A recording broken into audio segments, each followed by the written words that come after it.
Good afternoon. My name is Zori Sahir, and I am a policy analyst at the AUMA. Welcome to today's webinar on Gender-Based Analysis Plus. Before we start, I have some details about our webinar technology to share. At any time during the webinar, you'll be able to use the chat box on the bottom left-hand corner of your screen to communicate with us. If you encounter any sound or other technical difficulties, please use the chat box to tell us about the problem right away so we can address it. As well, you can type a comment or ask a question about the presentation at any time. Your question or comment will be visible to all participants and will be responded to in a timely manner. We're going to try to answer them as they come up, but if the quantity is too large, we may need to address them all at the end. So just be patient with us, please. We are recording the webinar and we'll publish an article in our digest to let you know when it's available. That's our weekly newsletter. So I'm going to turn things over to our presenter for the session, Kelly Buckley, Manager, Gender Specialist with the Ministry of the Status of Women. So I'll hand things over to Kelly right now.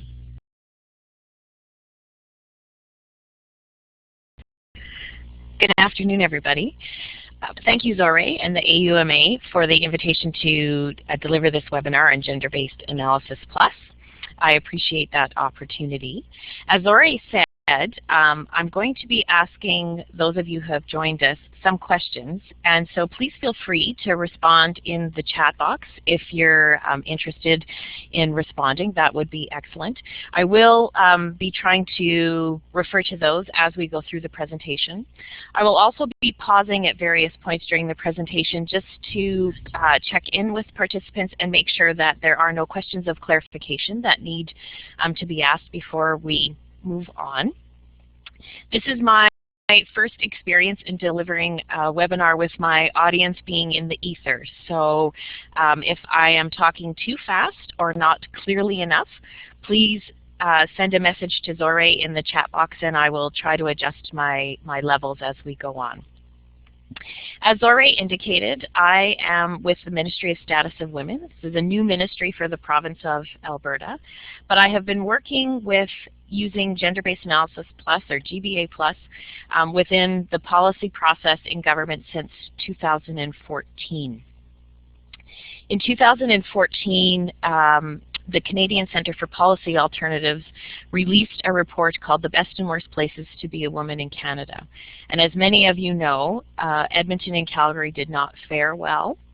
And in response to that, the administration at the time was interested in looking at ways that we could address some of the issues that are very gender specific in terms of how women are disproportionately represented in areas of gender-based violence, the wage gap, and things that are particular not only to our country but our province. And so we explored Gender-Based Analysis Plus, which is a policy analysis tool that has been in use since the mid-90s. And we'll go through a bit of the history later on into my presentation.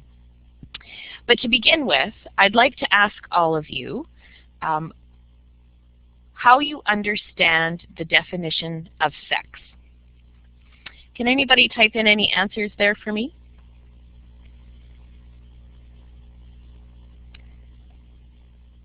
We understand sex to be biologically determined. Okay?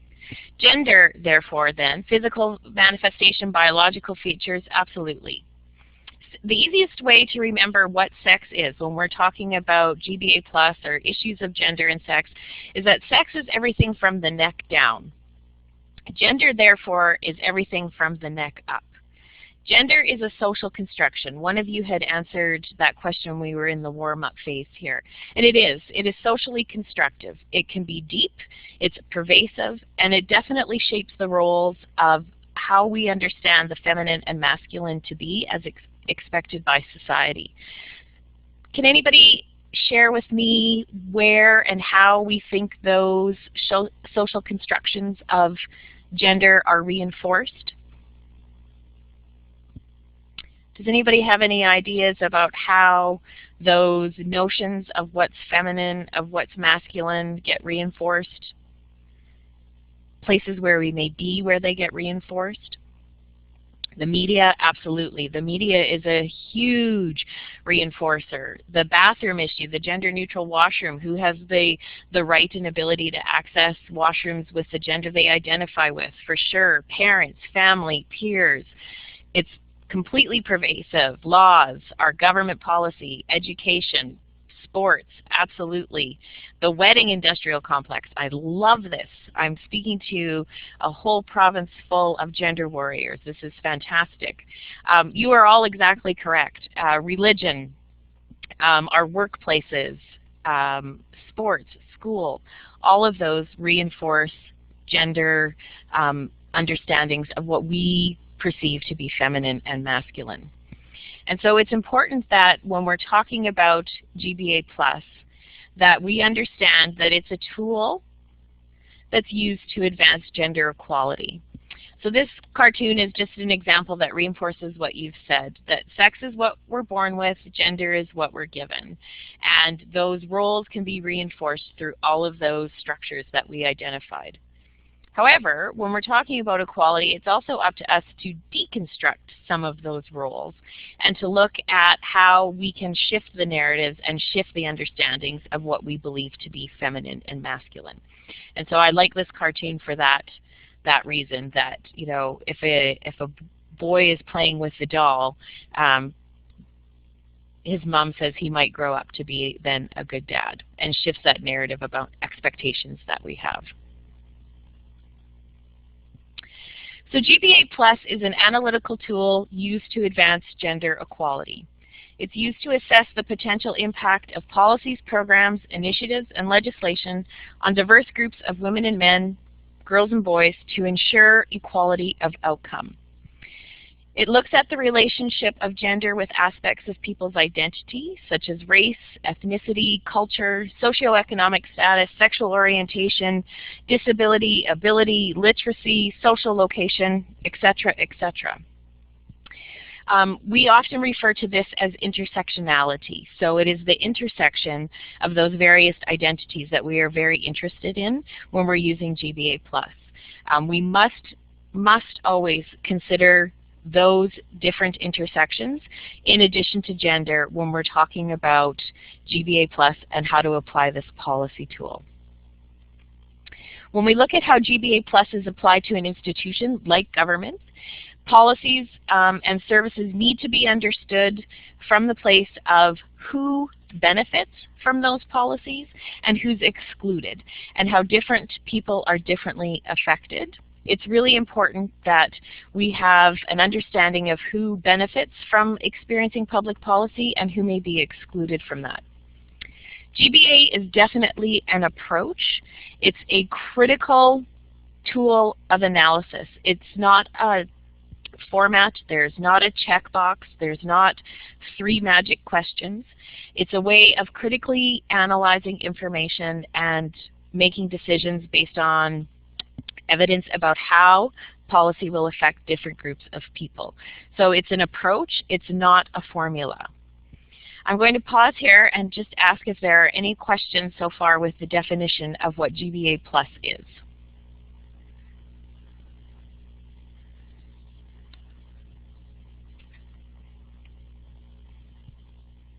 So when I talk about intersectionality, this is an infographic of what I mean. It is all these different intersections of identity that can also affect how gender interacts with public policy. This is another slide that shows that. And intersectionality is the examination of those intersections between various forms or systems of oppression, domination, or discrimination. So think about the work that you do and the groups of people that you may be engaged with, and can you identify some of those intersections that the folks that you're working with may be experiencing, or the barriers that are placed in their way? Ability, disability is definitely included as a point of intersectionality, absolutely, as is age. One of the interesting comments that I've received in the past regarding intersectionality is also digital literacy. Because we have moved to a world where everything is available online or seemingly available online, it often actually excludes people who don't have that kind of access. And so I think that's also a very interesting point of intersectionality. Rural-urban is also a really good example of intersectionality, social location for sure. It's not an exclusive list, certainly that infographic that I showed, but it's important to realize that individuals and groups of people can be very complex in how they experience different oppressions. So a little bit of the history of GBA+. GBA+ is not a new tool of analysis. It has been adopted globally since the mid-1990s. In 1995, there was the 4th World Conference for Women in Beijing, hosted by the United Nations. This is where Hillary Clinton gave her landmark speech in her fantastic pink patsuit, and she said, "Women's rights are human rights, and human rights are women's rights." And at the time, there was 12 areas of concern and action that were identified where women were not achieving equal outcomes compared to men or at all. And the world was asked to how they could address that and what policies they could adopt to change that. So 189 countries, including Canada, signed on to the Beijing Platform for Action, and GBA at the time was adopted as a mechanism to reach those goals. So some of the goals were ending violence, promoting girls' education, addressing labor issues, the position condition of women, those kinds of things. The United Nations has recently adopted the Sustainable Development Goals, the SDGs, and gender equality remains a key global priority. Again, Canada has signed on to the SDGs, and of the 9 actions that are specific to promoting gender equality, they include ending all forms of discrimination, ending all forms of violence, and ensuring women's full and effective participation in equal opportunities for leadership. So some of those issues are very relevant to us in the work that we're doing in our local governments.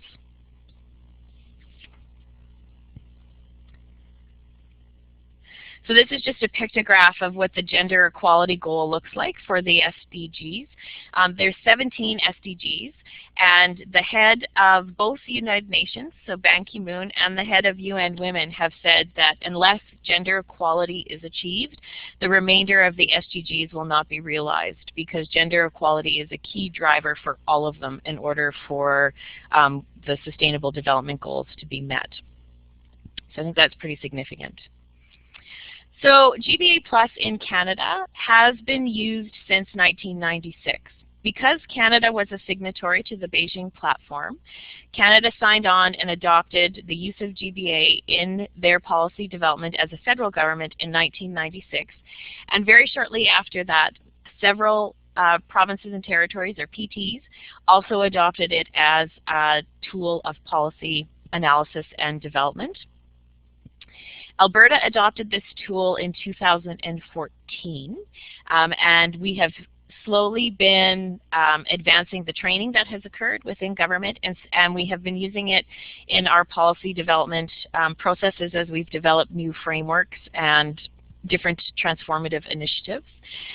With the election of the new administration last year, addressing gender inequality became a key priority for this government, and the Ministry of Status of Women was formed. So using GBA Plus and working with our cross-government partners has been one of the key priorities for our ministry.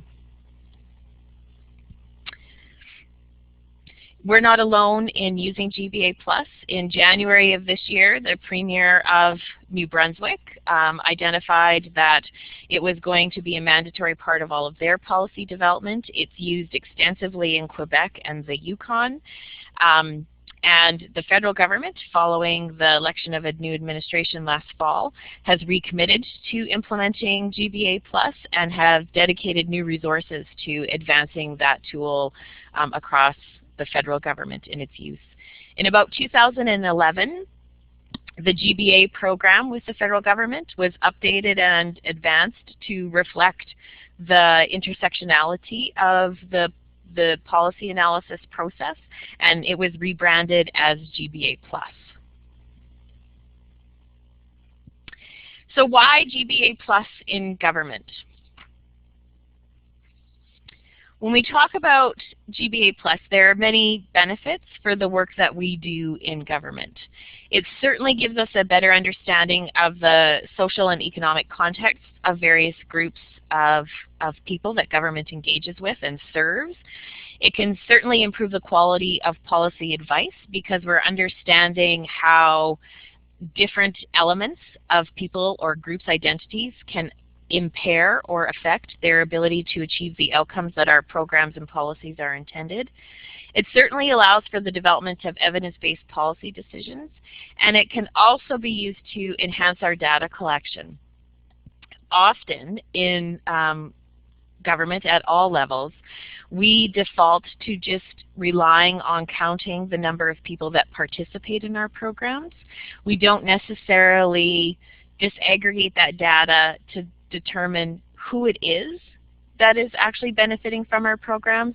More importantly, who's being excluded, what those particular issues are, and where those people are experiencing public policy. If we know that 40 people took a program, but we don't know who those 40 people are, where they came from, what their issues were that drove them to taking the program, what issues potentially prevented 60 other people from taking the program, we don't really know if we're achieving the outcomes that we intended. So at a policy and program evaluation level, GBA+ is really critical. When we're talking about governments as a whole, and that can be provincial governments, federal governments, or municipal governments, it certainly allows for more informed decision making. At the provincial and federal level, it helps us meet our national and international commitments. Canada, and then therefore the PTs, because we're signatories to several international conventions, the ability to address how we are dealing with gender inequalities in our provincial policy and program delivery systems assists us in those reportings on those conventions when we need to do them. We can definitely look at more efficient progress towards our overall objectives or our outcomes. We can make commitments to ensure that intended outcomes are achieved, and we can hopefully identify unintended impacts and then create mitigation or reallocation strategies to address those. Zori popped a question up that I'm curious to know as well. Have any of the municipalities that are online with us today actively using GBA+ in your policy development work?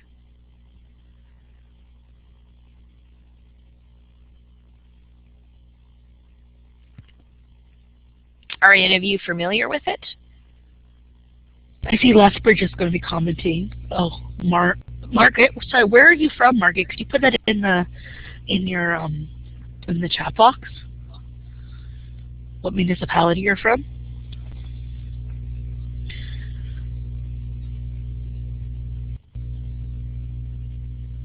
Okay, and so you're from the FCSS and Social Development Committee in Camrose.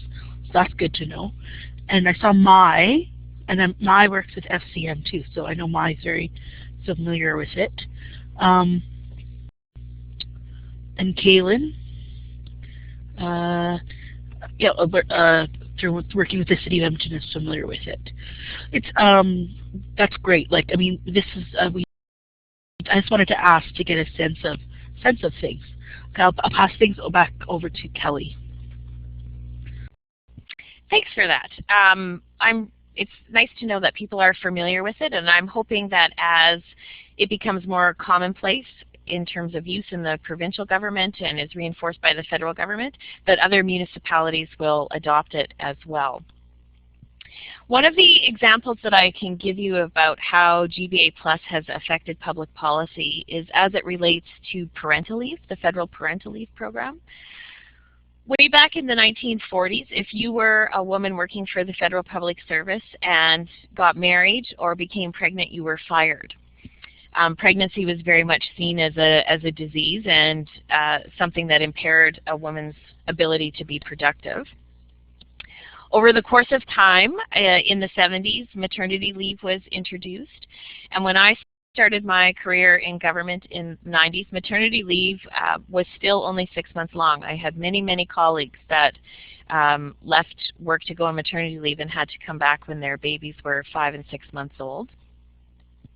In the 90s, adoption was added to maternity leave provisions, and in the late 90s, maternity leave was changed to parental leave, and it was extended to up to a year. Over the course of time, paternity leave has also become recognized as something that is really critical to the development of young children and the benefits to families. And there are many jurisdictions around the world that have mandated paternity leave for fathers that cannot be transferred to mothers, that have to be taken by fathers. And then they've also extended the availability of the number of weeks of parental leave that are available. So it's an opportunity to understand how, when we start to consider the different needs of different populations, of diverse groups of women and men, that public policy can benefit from this level of analysis. So when we're talking about how it can also affect society, definitely there are benefits for women, but there are benefits for Canadians. GBA Plus is not a tool of advocacy, although it is often used to address the inequities between different diverse groups of women and men. It is not a tool of advocacy. It's not about competition between men and women, but it's about advancing and addressing the inequalities that we experience. And the population, or the group that globally experiences inequity, is women and girls.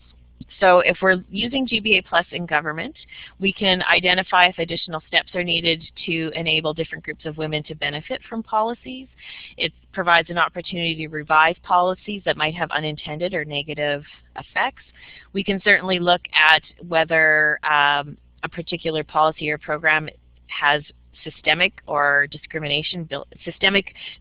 or discrimination built into it. We can develop different or appropriate courses of action that are based on that diversity. And when we contribute to improving the status of women, we improve the status of our society and our country as a whole. The rise of women does not mean the fall of men. And so it's really important that we understand that when we all participate and achieve equality, we all do better.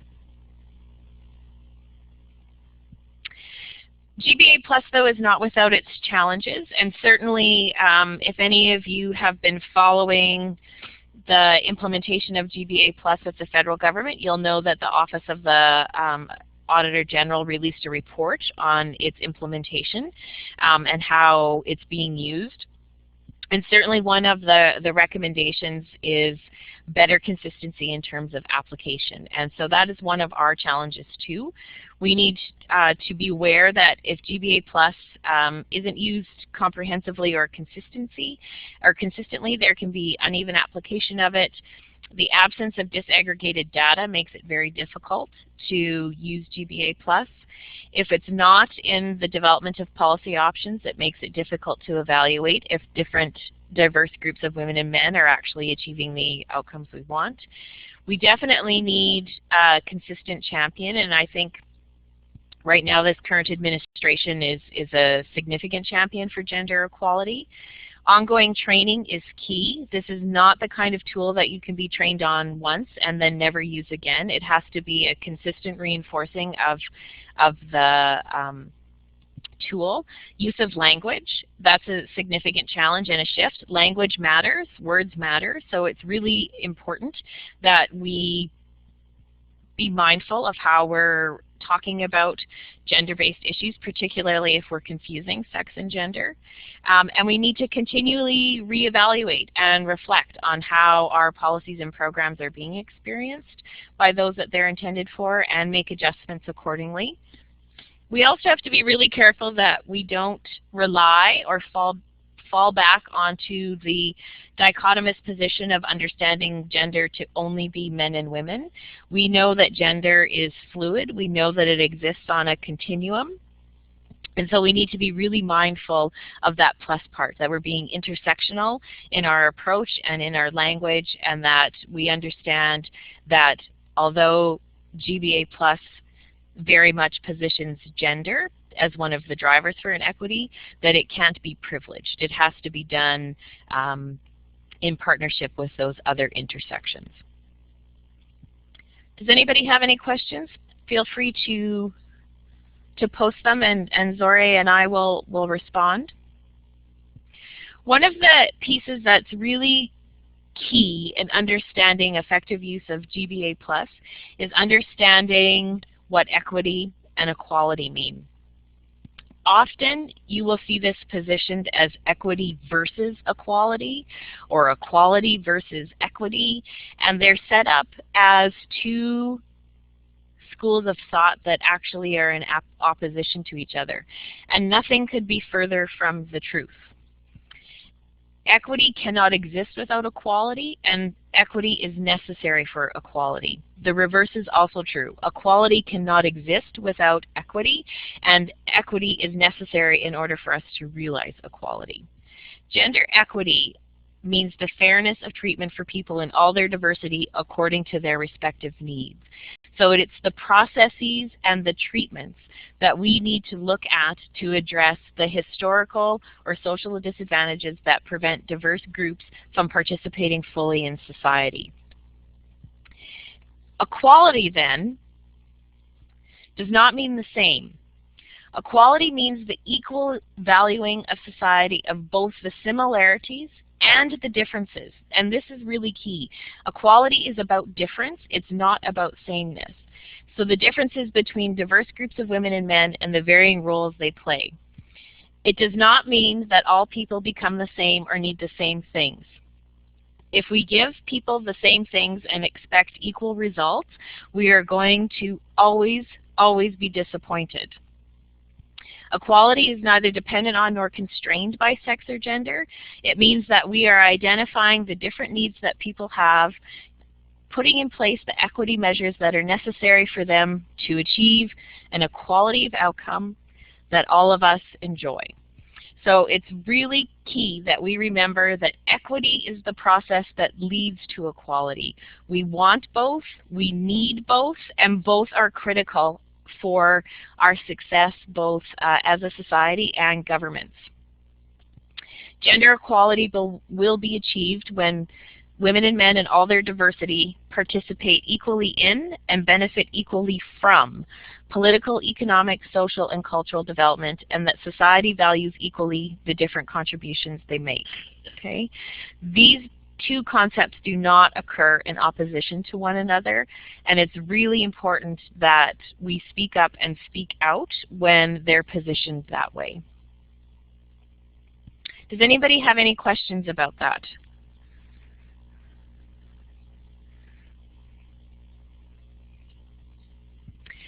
So when we're moving to talking about how gender concepts are reflected in our policy work when we're working in governments, these are the four most identified, or the four most concepts that are used in the work that we do. We have heard a lot in the media recently about gender neutral. Gender neutral policy development is an assumption that all people are affected by policy programs, legislations in the same way, that they're accessed in the same way, or that they're experienced in the same way. And there is a neutral effect on the recipients regardless of their gender. Gender neutral policy development has its place, most definitely.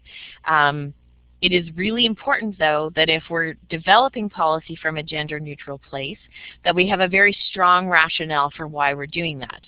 The issue of access to washrooms is a perfect example of where gender-neutral policy makes the most sense, because we're making an assumption that people should and could and will use the washroom of the gender they identify with.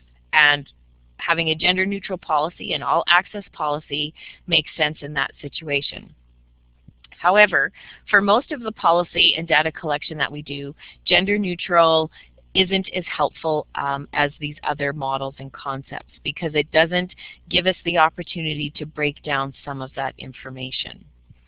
Gender sensitive models are aware of both the biological and gender differences between women and men, and they include sex and gender as socially important variables. So this is often most noted when we start to see data being disaggregated or breakdowns in data. So you'll see how data is broken down into male-female, or it might be rural women, rural men. It might be based on low income and different populations of folks. And so that's when gender-sensitive modeling comes into place. Gender-specific models are where gender differentials are taken into account and target women and men in their diversity specifically as proactive measures to overcome systemic bias. And so the distribution of resources and responsibilities may be different as a result. The provincial government's Indigenous Women's Economic Security Councils are a perfect example of this. They're a targeted initiative specifically for a population of Indigenous women that is focusing on what they need in order to achieve economic security. So that is a very gender-specific model of addressing a particular issue. However, where we want to be and where we want to go is gender integrated. This model recognizes and includes the differences in women and men's diverse lives in an integrated and systematic approach to policy program development and analysis. So this is the quote-unquote way we do business that we want to get to. Gender concepts can also be used when we're creating evaluations or identifying program development indicators or program measurement indicators. Gender neutral, gender sensitive, gender specific, and gender integrated can all be used when we're talking about indicators and also when we're talking about results. So it's really important that we understand that concepts of gender can influence programming or policy development from beginning to end. So when we're talking about the application of GBA+, it makes sense that we would use it from beginning to end. If we're talking about a policy, if we're talking about an initiative, if we're doing an evaluation, it works the best right from concept all the way through to evaluation and monitoring. The key considerations are very similar to a policy development cycle. You use GBA+ when you're assessing the particular issue that you need to address, when you're conducting research, when you're undertaking your consultation, when you're looking at your outcomes, your goals, your objectives. It's important when you're communicating your policy. Sometimes GBA+ gives you a very strong rationale for not doing something. And so it's important that you can communicate why. Definitely at program implementation and then monitoring and evaluation stage.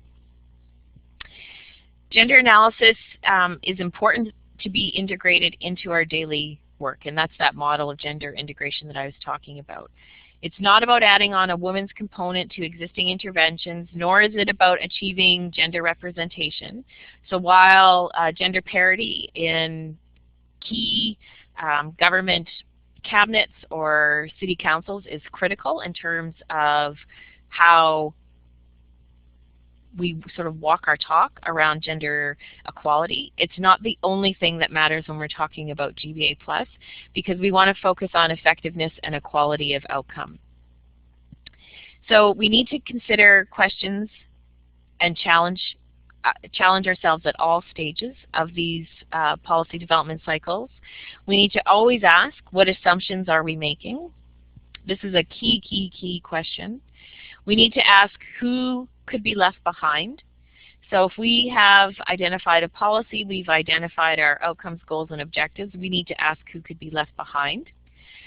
We need to consider and ask who was consulted in the development of the work that we're doing. It's very important that if we're developing policy or programs that are going to affect a particular population of people, that they are involved in that process. Nothing about them without them.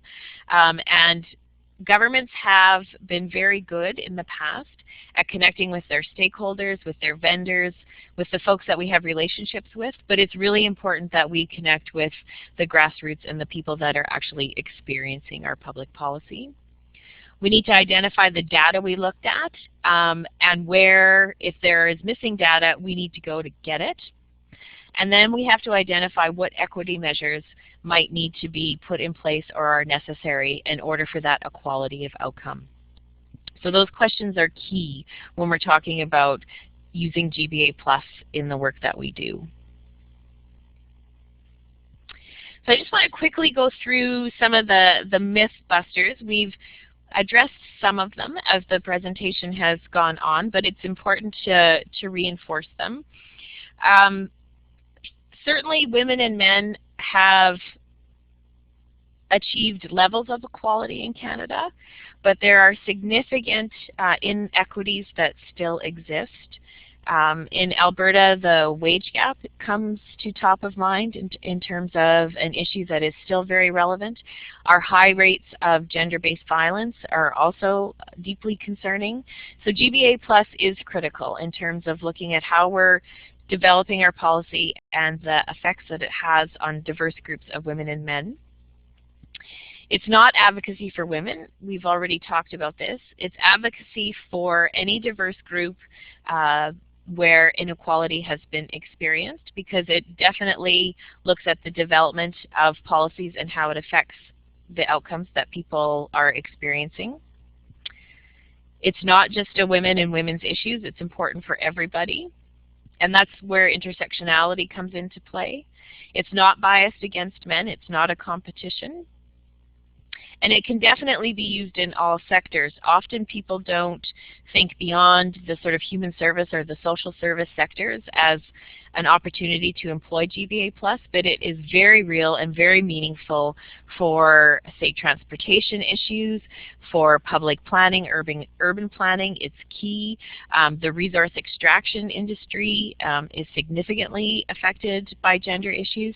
So GBA Plus can be applied anywhere.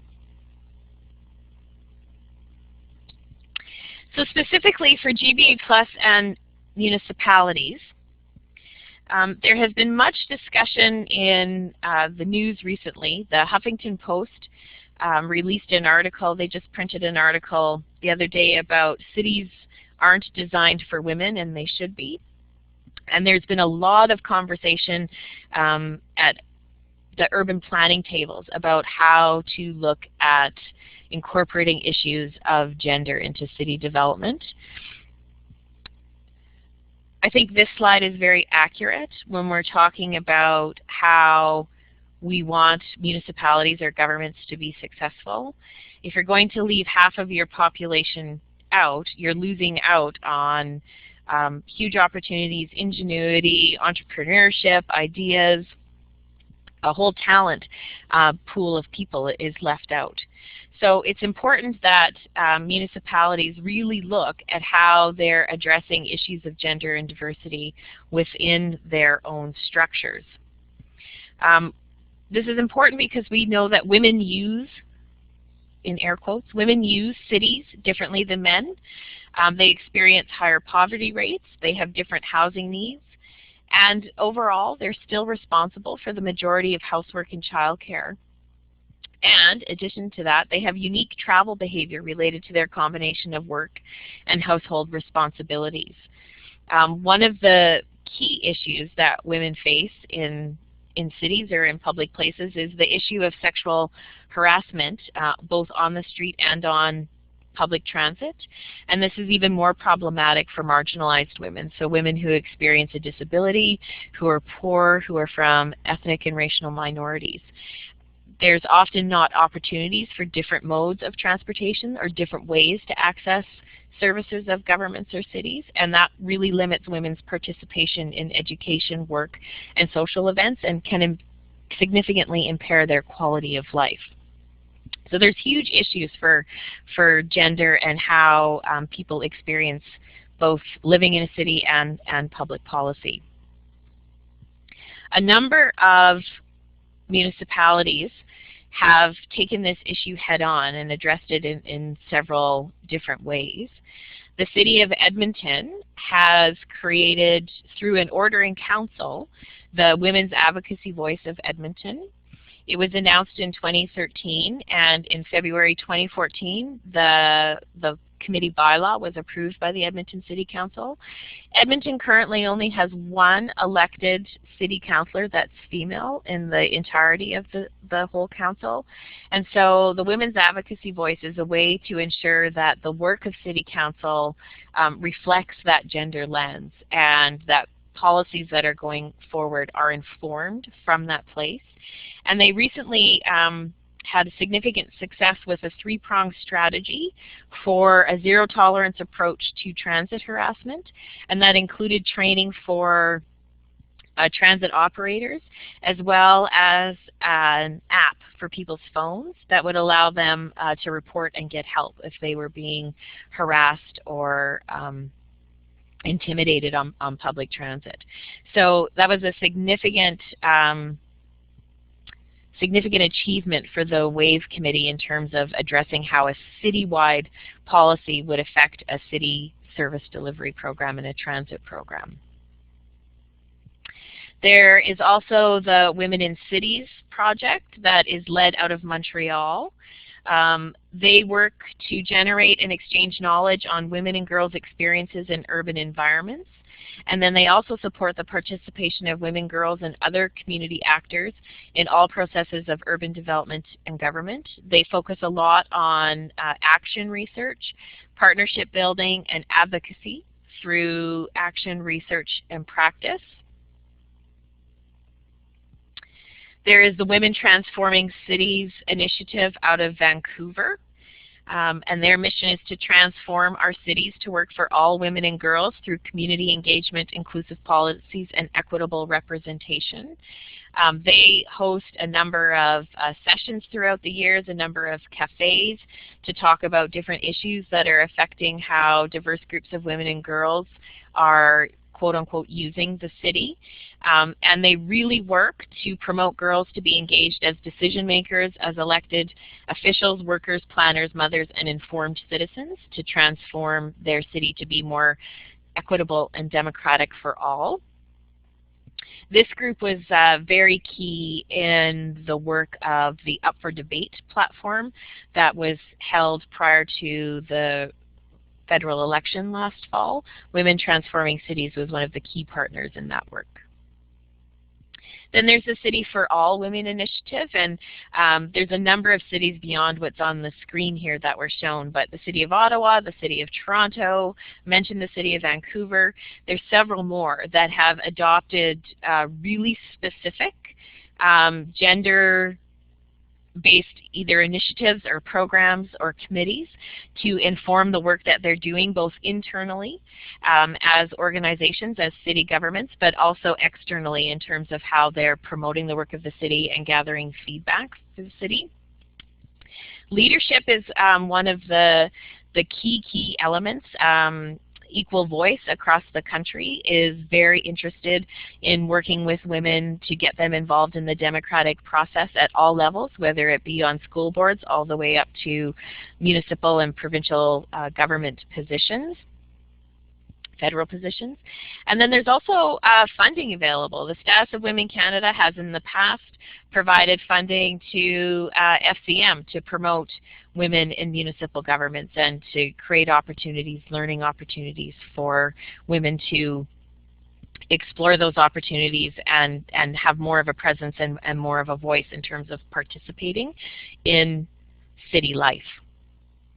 So those are just some examples.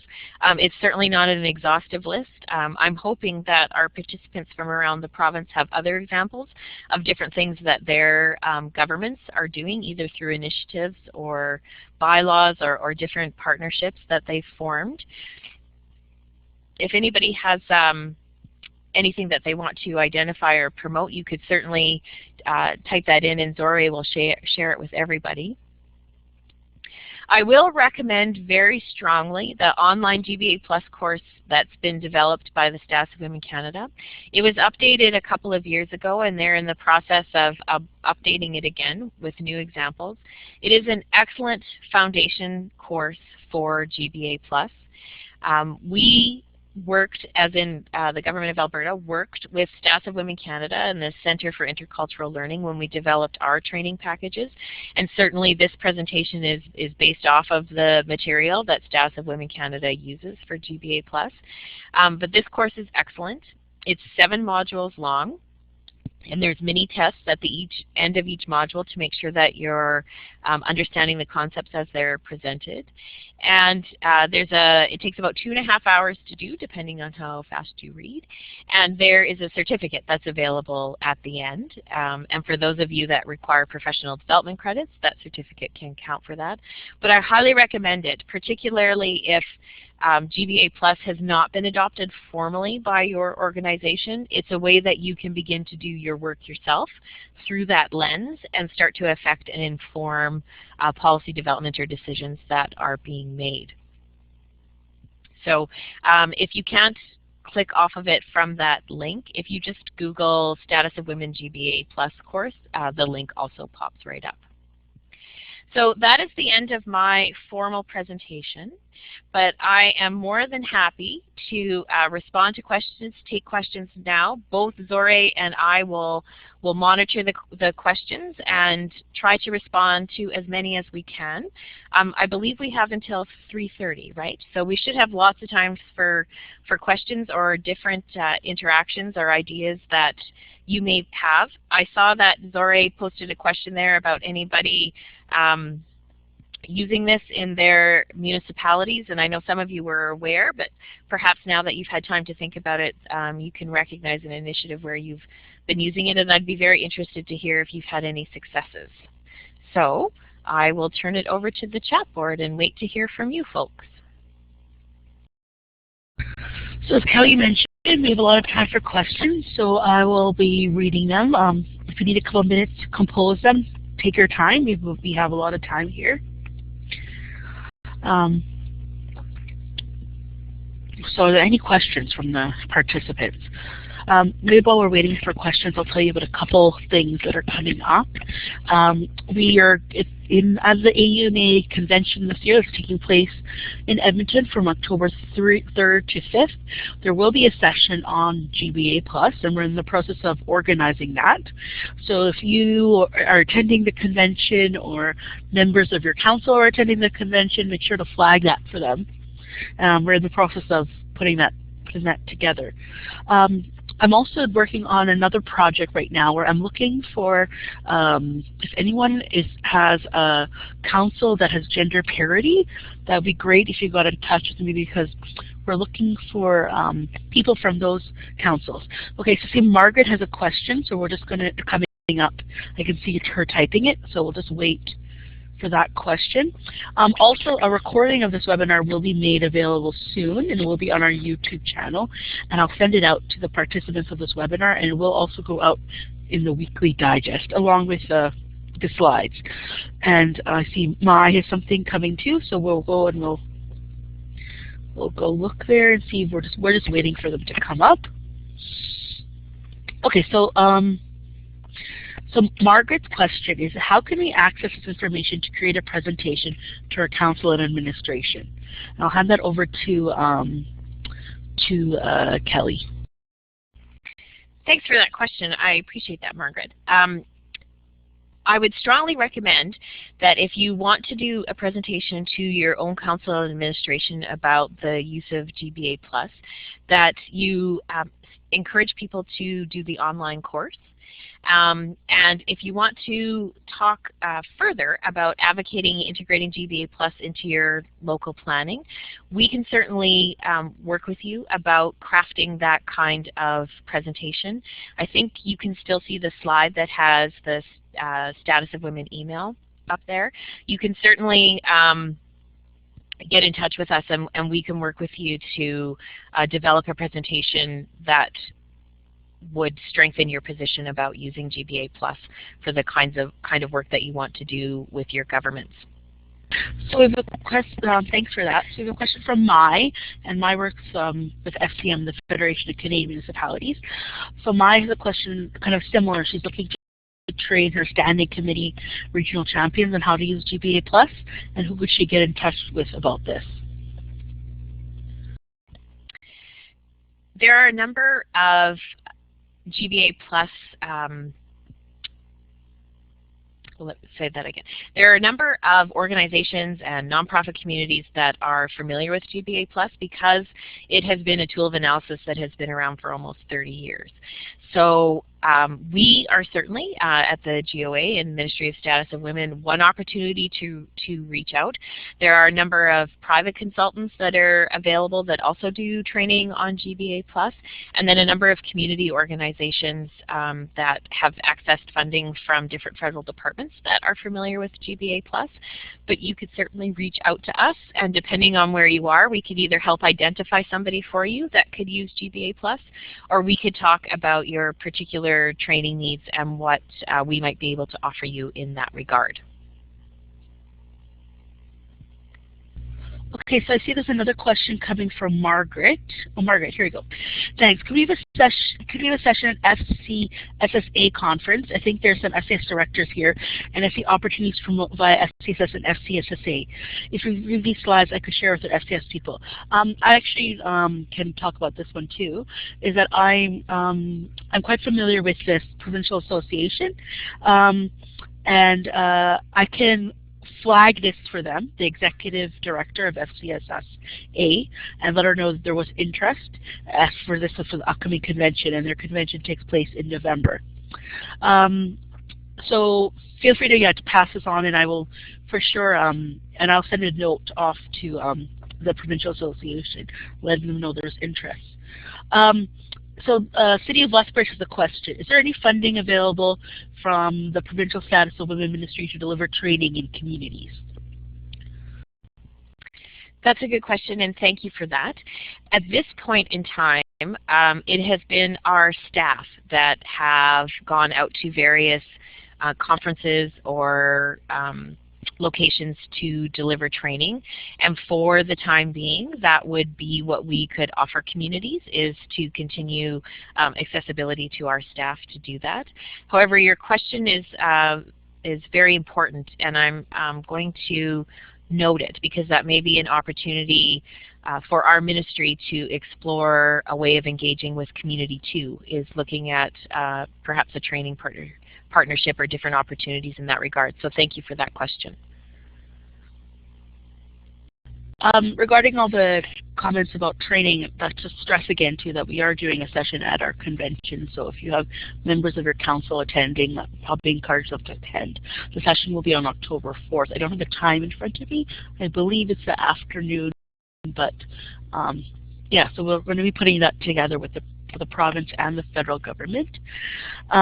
Okay, so I think we'll see if there's any questions coming up. Okay, I see Jasmine has a question, so I'm going to wait for Jasmine's question. Oh, here it is. So how can we integrate a GBA Plus approach to developing and analyzing data / impact as part of outcome measurement? Thanks, Jasmine. That's a good question. When you're talking about GBA Plus, when you're looking at data and outcome measurement, I go back to those different models that we talked about around indicators and results, and you would need to identify those at the beginning of your approach when you're looking at creating an evaluation framework or a performance measurement framework. And so when you're looking at your indicators, you'd have to decide, are you adopting a gender neutral approach, so you're just measuring changes over time without recognizing gender differences? So are you just looking for either an increase in participation or a decrease in a particular issue? Or do you want to employ gender sensitive indicators when you're looking at changes over time between men and women or diverse groups? Or are you looking for a gender specific indicator where you're looking at measuring changes in women's condition or position relative to other women over a period of time and all their diversity? And levels of violence are often used in this way when we look at the rates of violence against one population versus another population? Or are you looking at that gender integrated or gender equality indicator where you're looking at changes in gender relations between diverse groups of women and men over time, so women's position relative to men? You need to understand how you're going to be using those indicators so that you can identify what kinds of outcomes you want in your performance measurement frameworks. Similarly, your results or your performance measurements, same way. Gender neutral focuses on the project in general, but you don't identify gender differences. Gender sensitive focuses on the project in general, but you also include gender differences. Those gender specific results focus on addressing gender inequities in a specific context, or those gender integrated or equality results where you're looking at promoting measurable change in gender relations as it relates to an issue. So GBA Plus needs to be used at all sort of points in the creation of those frameworks or performance measurement outcomes. Does that make sense or answer your question?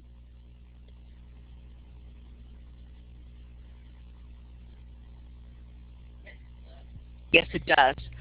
I will send out, Myra, you have a question about Kelly's contact information. Well, there's the email address up on the slide right there. But when I send this out, I'll make sure you get Kelly's contact information as well. Okay, I think Myra has typing something more. Councillor Buchanan from Red Deer also has a comment or question coming up. So we'll just wait for those.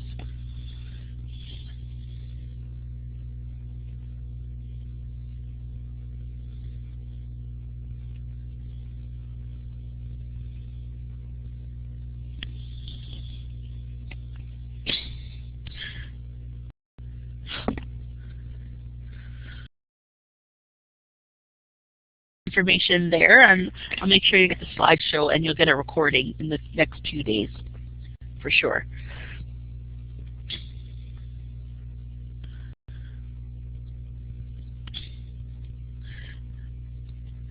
Okay, so I think we're waiting for a comment or question from Councillor Buchanan.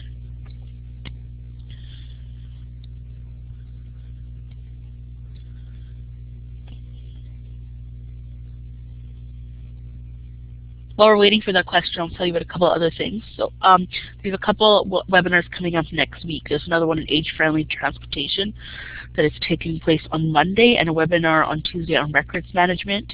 Feel free to still register for that. You'll find those on the AUMA events page.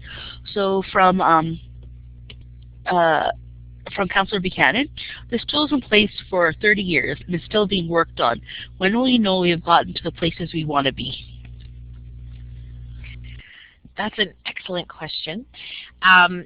This tool has been used over the course of 30 years, and I think probably has directly contributed to some of the awareness of issues that women and men are experiencing in Canada. Certainly the parental leave policy that I talked about is a good example.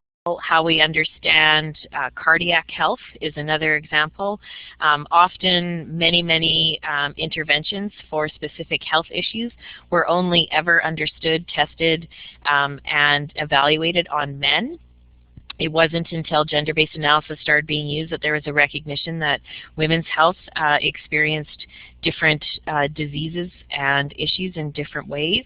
When we talk about gender-based violence and the recognition now that all levels of government and society look at that issue and how it's funded, how it's understood, GBA Plus has been a significant driver of that.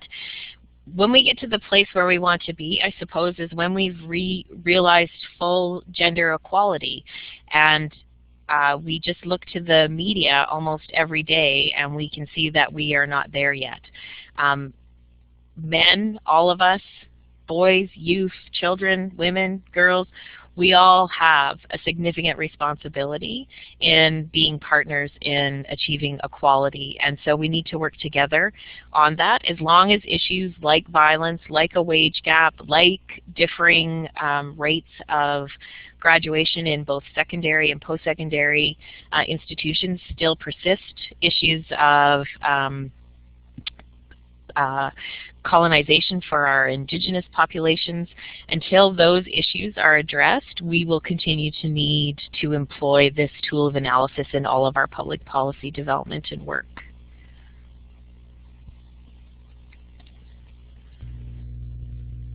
So, question from Margaret. How does the GBA Plus tool integrate or reflect intersectionality with LGBTQ people and their struggle to equity and equality? That's a good question, Margaret, and that has been one of the challenges with GBA Plus, because often, like I said, it has been easy for people to sort of fall back into that position of just men and women, and so intersectionality is really key. And when we're looking at the needs of trans folks, non-binary folks, people who don't identify in traditional gender roles, we need to be really cognizant of those different intersections of discrimination and oppression, because often in those populations, those folks are experiencing those the most. And so again, it would go back to identifying what our outcomes are, who we want to experience that equality of outcome, and then what we need to do to address that in terms of the processes or the treatments or the measures that need to be put in place to address those particular issues.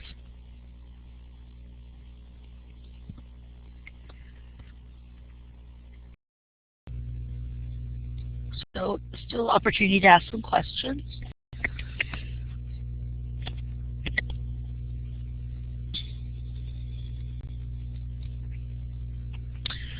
Oh, so the question from Margaret again is, how is this happening within the provincial government now regarding LGBTQ people?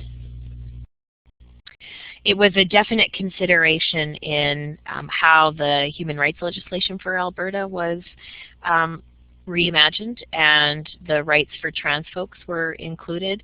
It's certainly been one of the considerations when we're looking at the LGBTQ policies for children in school and their ability to have GSAs if they want them. So it is definitely a priority of this administration that LGBTQ and 2S folks have the ability to experience public policy with the same equality of outcome that the rest of society enjoys. And so I think we're certainly not there yet. There's definitely lots of work to do, but I am happy to say I believe we're moving in the right direction.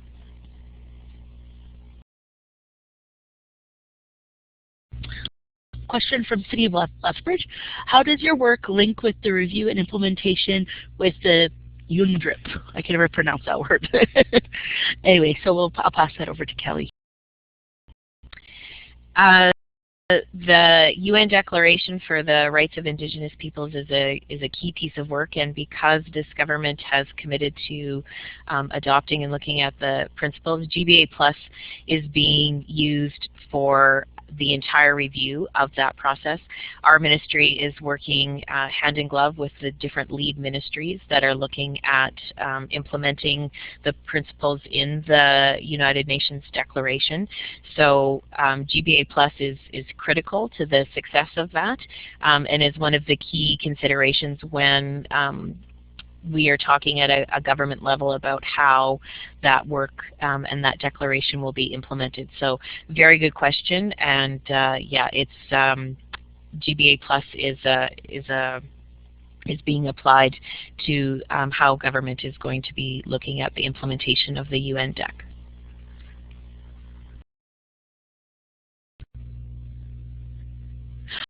Okay, so another question from Councillor Buchanan is, how do you think this tool works with our new immigrant population, and what education needs to be done to educate new immigrants? That's a good question too, because I think GBA Plus works for both sides of that question.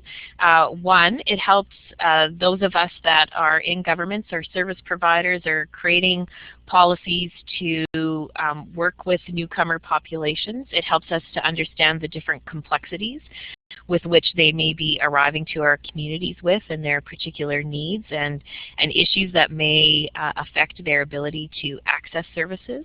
And then on the other side of that, I do think GBA Plus and the recognition of gender and diversity issues is something that is very helpful when we're talking about settlement of newcomers, because it can assist with the adjustment and integration into a new society. So if people are given the right information and a safe space to talk about how equality is understood in Canada and in Alberta, they're far more likely to ask questions and then be successful as they become citizens in our communities if they have the opportunity to access that information.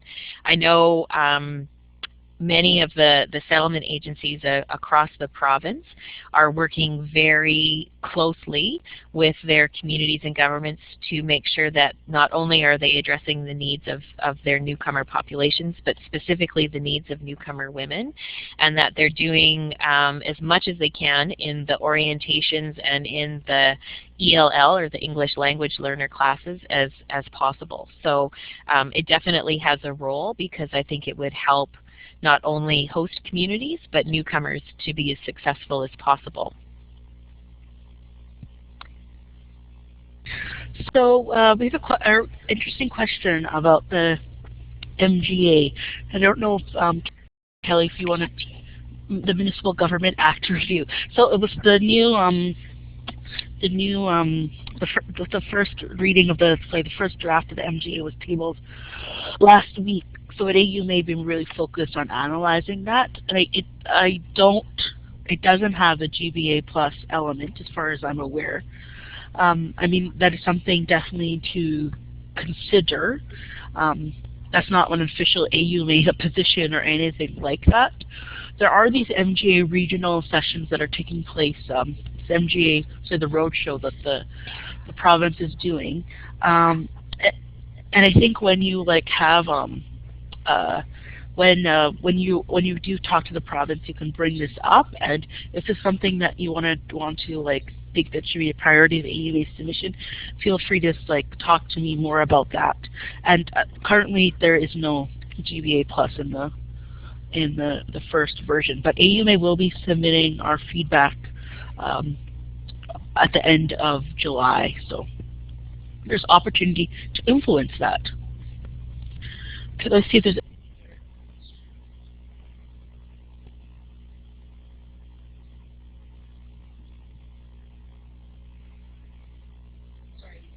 that was a bit of a rambly answer, I know, but but I hope that was helpful a bit.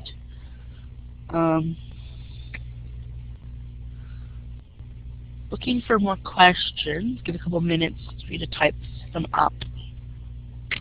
Couple other things for our AUMA members is that next week is Mayor's Caucus on the 15th, 16th, and 17th. Still available to register. 15th is population 2,500 and under, 16, 25 to 10,000, 17, 10,000 and over. It is taking place in Olds. See another question, a comment coming up from City of Lethbridge. So we'll wait for that. Oh, thank you all for the information. Thank you.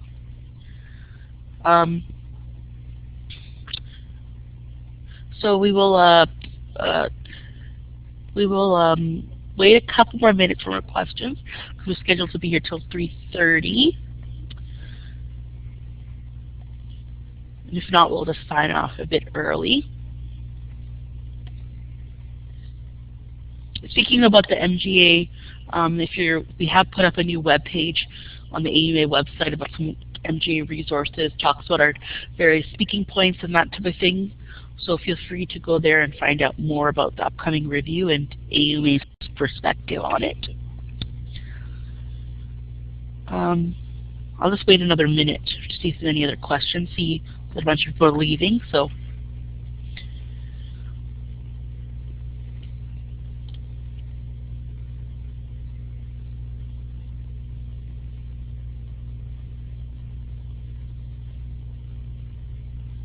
Okay, it doesn't look like we have anything more coming up.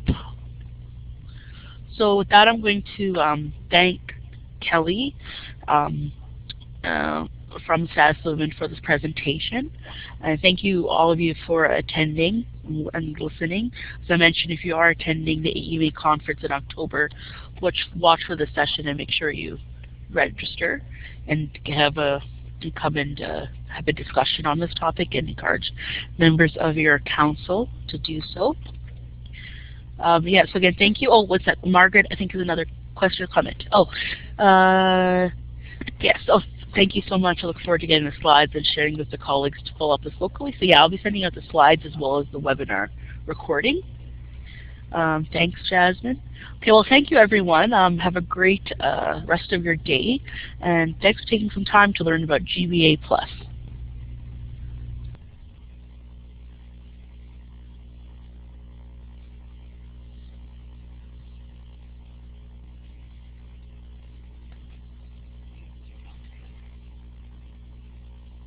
Yes.